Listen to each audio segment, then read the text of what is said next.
guys, we're recording. Thank you so much for coming on FILMspiration. Everyone out there, if you haven't done so, please hit that subscribe button as well as that little bell. That way you're notified next time I make a new video. You guys, I have a very special treat for you all. If you guys could go ahead and give us a little introduction to yourselves, your past body of work, and also what you're currently up to here on FILMspiration for those in my audience who, by the way, I broke 2,200 last night or the night before. Yay. But yeah, so for those in FILMspiration land who are not familiar with you, a little introduction, who you guys are, what you guys do, body of work in the past, and what you guys are currently up to. My name is Christian Guerrero, and I'm a producer, director, writer, actor, and vocalist and librettist. I'm based in Los Angeles. I'm the co-founder of this production team that presented A View from the Bridge called 110 Productions. I'm the co-founder of an LA-based theater company called Playground Theater. And yeah, I'm making some stuff right now, working and writing and performing and, you know, trying to do my best to keep very interesting to note. I get the honor of saying that I am Christian's second uncle somewhere out there in the family tree, but yeah, so Christian, thank you so much. And also got to put out there, Christian, you've literally been doing this since you were literally a child actor too. So that I gotta put a little bragging point out there, since you were, I want to say like 2, 3, or 4 years old, something like that, but that's a whole other memory lane. So I'm sorry. Okay, I will be quiet. My name is Tyler Rayner. I'm a writer, director, and actor. Based in Los Angeles. A recent Los Angeles person that's living here now. I recently just moved from Indiana, born and raised. And yeah, I just kind of came out here, and I had the pleasure of meeting Christian. We lived together. Also we're roommates, so we're quarantined together and recorded this project. Yeah, that's cool. But yeah, and then so kind of fell into this, partnership with Christian of like, we're working on stuff together. We work on different projects together, and then just kind of write and direct and act, and just kind of trying a little bit of everything right now. Very cool. And Jessica. Yes, my name is Jessica Mason. I'm an actor. I went to Chapman University, which is actually how I met Christian. We both went there. I love theater, film, TV, and have been pursuing that in LA. This was such a wonderful production to be a part of, and I hope to do more with 110 Productions. Sweet. Well, congrats all you guys for the hustle, for your work. And I could tell like it's coming from here, and when it comes from here, you guys already know this, definitely for the audience, but when it comes from here, that's going to give you the longevity to keep at it for many, many more years. So kudos to you guys for doing it. You guys, let's jump right into it. Christian, we initiated this whole talk about you guys being on FILMspiration and, going back and forth and whatnot, because you sent me the link to A View from the Bridge by Aurthur Miller. So talk to me about that production. I saw a quarter of it. I will be honest and say I saw a quarter of it, so I need to finish watching the rest of it. Tonight is date night with my wife. But so I saw a quarter of it, and I thought that's a pretty awesome way to present a play. And so now, is this the original 1-act or is this the more popular 2-act version structure?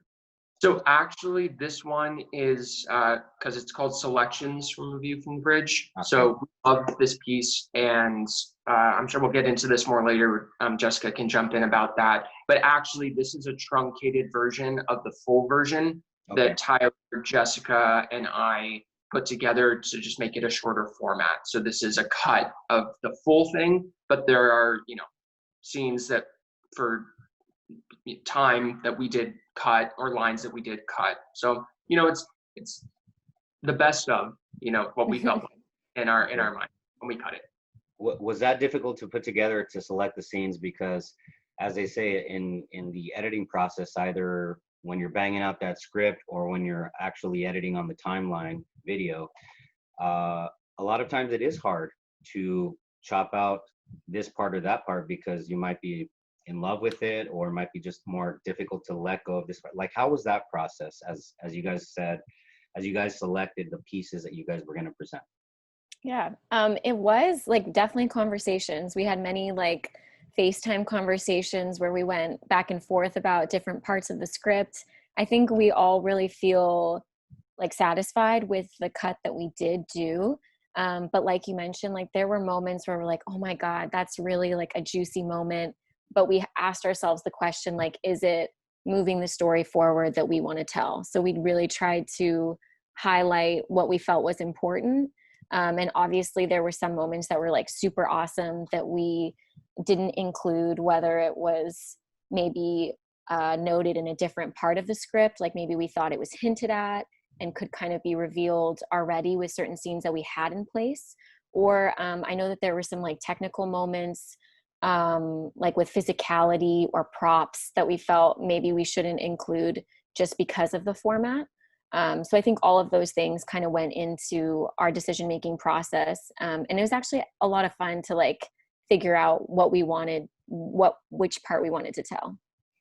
Cool. And everyone out there in FILMspiration land, the video for A View from the Bridge from 110 Productions, I'm going to go ahead and link that into the bottom or into the body or the description of every single video that we do on all topics that we'll be talking about in the coming weeks. So that'll be, and I encourage everyone to check that out, as I do need to finish watching the other 3 quarters. Yeah, so that link will be in the bottom or in the description, everyone. So you guys, how does that happen on Zoom? Because I've seen a lot of people do creative things on Zoom, and I've become kind of a junkie to seeing how creative people are getting on Zoom, the different things that they're doing on Zoom. I've seen fundraisers, I've seen musicians play in their garages and then put a link to like a tip jar or a virtual tip jar. You know what? Talk to me about the element of Zoom as it came into play here. Yeah, so yeah, this is approaching it from that format. It already kind of, I think when we all kind of came together, like, yeah, let's do this on Zoom. We had like, it was a process of just figuring out, what can we do with the medium, and how can we like, how we put this together, and just every step of the process. I think we all were kind of just learning a little bit about like Zoom itself. I mean, I did not know anything about Zoom until I like started this. Like I didn't have the app, I never used it. So I think for all of us, it was kind of a learning experience of like, okay, well, what elements can we play with Zoom, and how can we kind of make this story still come alive without having, blocking and having like, we can't make like stage pictures, and we can't, we don't have all the creative tools at our disposal to tell this story. But we wanted to really kind of, and it came with, cutting the script and just kind of, looking at, also this, the talented cast that we had of just looking at, we don't have like all the tools at our disposal. We still have a lot of tools, and we still have, a lot of, and it is that thing of, sometimes in creative situations, the lack of necessary like freedom that you have to do all of these things, it really pushes us to kind of be more creative, and you really look at the situation and look at, all the tools that we do have, though we are missing some from our toolkit, as to how to, make that still engaging, still visceral as much as possible. So yeah, just kind of like a learning curve. I think we all just kind of, each rehearsal we had, or each conversation that we had as a production team, it was always kind of looking at, we learned something new every single time we got on Zoom, and then we tried to do the play where, there'd be a moment we'd be like, oh, well, maybe we should work on that moment and maybe try to solidify that. Because again, with cutting the scripts, there were some moments where you're, oh, we can't, so something so physical or so like visual in terms of like, with props or the sets, that we're like, oh, like, well, maybe we should find a way to work around that, or to just, sadly cut it, or to, find new ways to kind of highlight different elements of the script. So yeah, I think it was just a big kind of learning process for all of us, of kind of step by step of, what can we do? And then we'd have new breakthroughs of like, oh, well, we could do this. If we wanted to show that moment with, with this, we're all just little screens on one big screen. So it was fun and challenging, but mostly it was a really great learning experience. And I think, like now, I think we've learned and gained more tools to kind of use, especially with the future of this format and kind of what we're doing going forward. And Tyler, you know what, just to add to that, one of the things that came to mind just right now as you were mentioning that was basically you guys harness the democratization of, obviously Zoom is the big name out there right now. Facebook started their rooms thing also. So, you know, so many platforms. Google's had Google Hangouts, I think it's called, for a while now. But you guys harnessed the tools that were already democratized. Let's talk about that for a moment, because when I saw you guys all on the screen, that reminded me actually of a bunch of skits that SNL did. Although you guys were obviously much more in a more serious tone, but when I saw that, it reminded me of the skits I saw back in April and May that SNL did. And I think, you know, I just thought, here's SNL. Like, they're one of the best known, although I'm not like a fan of all of their skits, because, like, you know, you got your stinkers in there, but they're one of the best known, you know, sketch comedy shows on earth. And they're all at home using Zoom too. And then here are you guys and gals who are using the exact same tools. You know what I mean? Like, that's what I think is so inspiring about you guys using Zoom to still see this project through, for anybody who'd be willing to take the time to appreciate it. So kudos to you guys for, Tyler, as you said, for not looking at what you don't have, but rather seeing what you do have and working with that. Can any of you guys jump in or chime Yeah. in? You go ahead, Christian. Yeah, I want to take a quick moment to shout out. You guys need to relax. You guys need to calm. I'm just kidding. All right. I want to take a moment to shout out someone who, in this project and for One Time Productions, my brother Alejandro, Alex Guerrero, is really how we figured out, like Tyler was talking about, using Zoom and that process. Because our process, I'm not sure, there's a lot of live Zoom readings of plays or screenplays going on right now where you have to, you know, get the meeting ID and password and log in at a certain time, and it's sort of like a play, you know, that there's a show time. Our process was a little bit different, and it was all because of him, and we couldn't have done it in the way that we did it because of how he just sort of managed it when we were having the initial meetings. Yeah. So our process was that we rehearsed 4 times, right, guys? Roughly, yeah. Yeah, we did 4 nights of rehearsals with Tyler, and if you notice, the top screen in our video, there's 2 black screens because Tyler and Alejandro were on the call rehearsing with us, but also the night of, they were calling the show. So we did it live one night, and there was a ton of technical issues that we scheduled 2 hours to do it, but then it ended up being like 4.5 hours because of this medium. Yeah. So what he decided to do is that call, what's on, you know, the link, is us doing it live together on Zoom. But we recorded that a few weeks ago. And then he went through, and when characters entered, he went through manually with editing to put the screens, you know, a black screen over who's not in the scene, and the scene transitions and the sounds, the opening sequence.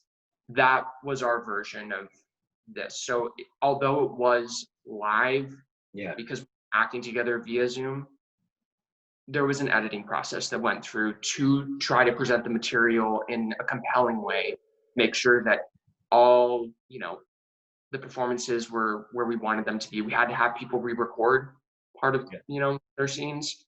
So yeah, that's how we sort of navigated the whole Zoom situation while doing a theatrical piece. That's cool. That's like, so when somebody's frame would go black, that's basically a scene change. Like when the lights go down, furniture's hauled out and new furniture and new props are brought in for the next scene. That's creative. Like that gets me giddy with the creativity behind it gets me giddy. And by the way, dude, so I had no clue that your brother was, you know, a techie, like a video techie. That's really, really cool to hear.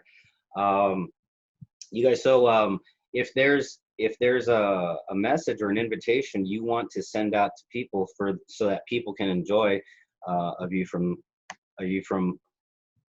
the Bridge. I was gonna say A Bridge, of you from the Bridge. Go ahead and invite people and let people know, with via the link in the description of this video, as I'll put it here on YouTube and then on Facebook. Somebody wants to check out some Aurthur Miller, go ahead and take it away. Let's go. So yeah, I mean, I think, right now, I think as artists right now, we are all kind of in a weird space of we're like, what does the future look like? And how can we still be creative? And so I think, with our production, I hope, not only is it we want to share a story of, just sharing art, and just we wanted to create something, during this time together. But also, I think we want to use it also as like, I think the word isn't necessarily as we're not looking at it necessarily as like, we didn't do this to be like inspirational or to like, bring this to people. Like, I think there's a part of it that is, it's like, this is something that, Zoom is available, Zoom is out there. There are ways to still be creative, to still create work. I think it's still very, to keep in mind. And I hope people walk away, well, close their laptops, I should say, and not walk away. But I think they should, after they're done watching, they're like, wow, there are still ways to still, be creative and still, I think an important part of the creative process, is collaboration. And especially right now when, social distancing and, quarantine, it's like, it's hard, you can't necessarily have that kind of, always have that collaborative energy, but you can, with Zoom and, there are certain things you can still do to collaborate with people. And it's a super joyful part of the process. And, that was my favorite part of working on this is, I got to work with people, especially during this time when it feels so overwhelming and so feel so distant from each other. And as artists, I think it's important to have that collaborative process. So it's a thing of, we want you to enjoy the show and want you to, hopefully enjoy the work that we did, but also, hopefully people can walk away and say, we can, there's still ways to, be creative, to still create work and still do this and still be artists during this time. And everyone out there in FILMspiration land, if you guys can subscribe to 110 Productions, that would be awesome. Thank you so much. Christian and Jessica, anything else you guys would like to say with regards to closing out on the topic of the production itself before we move on to our next topic? Just that, I personally, and Christian and I both love this play. We all love this play, but I think it came about because it's just a very compelling story. I think that too is part of my hope with doing this is that, the language is so rich, the characters are so dynamic, that hopefully, as Tyler mentioned during this time, the collaboration was so fun, and hopefully our audience just appreciates hearing a story and that it's able to be presented in this way so that a wide audience can receive it. Cool. Christian. Mm-hmm.